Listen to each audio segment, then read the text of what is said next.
Now a little more controversial issue, and this has to do with the January 4th announcement where you set out draft regulations to open the Atlantic coast to oil and gas drilling, including my state of Maryland.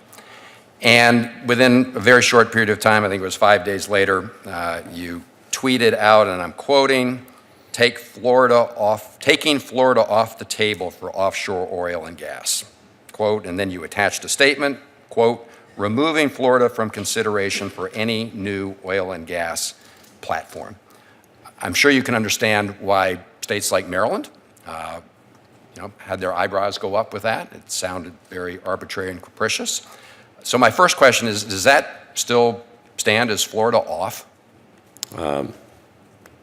Yes, I'm committed to remain that there are no new oil and gas platforms off the coast of Florida. They are still in the process legally, but I'm committed to that. And allow me to tell you what I did really shortly.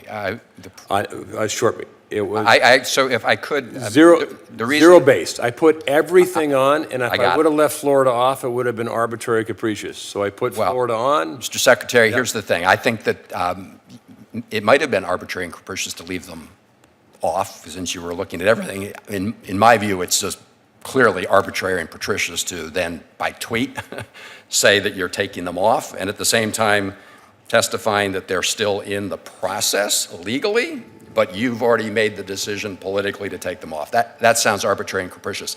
So what I'd like is to get a commitment to put Maryland in the same category, because I saw your testimony before the Energy and Natural Resources Committee, chaired by the chairman of this subcommittee, and Angus King asked you about this, Senator King from Maine, and he asked you about this, and you said this were the criteria. Number one, in Florida was different for 3 reasons. One, every member on both sides of the aisle wrote you a letter saying they're opposed to it.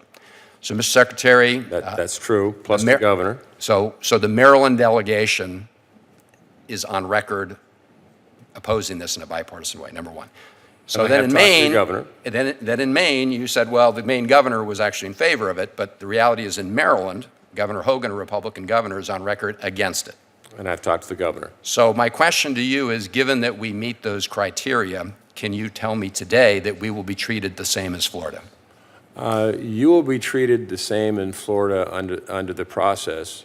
Florida's a little different. No, I'm asking you whether you'll treat us the same as Florida in terms of tweeting out later today that we're off the list. All right. Florida has a moratorium in place. Mr. Secretary, you know that moratorium is not on the Atlantic coast. You know that moratorium is in place on the Gulf Coast. It was put in place. Well, this was talking. Let's just be real. All right. This was about the Atlantic coast, including the Atlantic coast of Florida.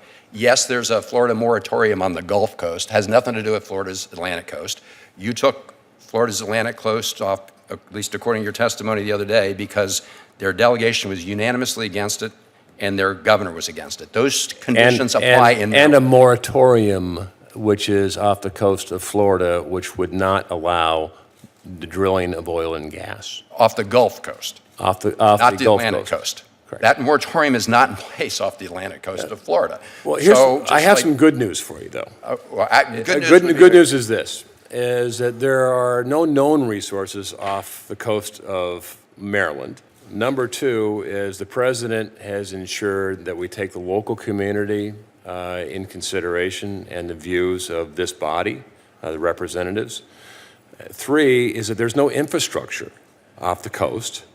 And 4 is that state waters matter.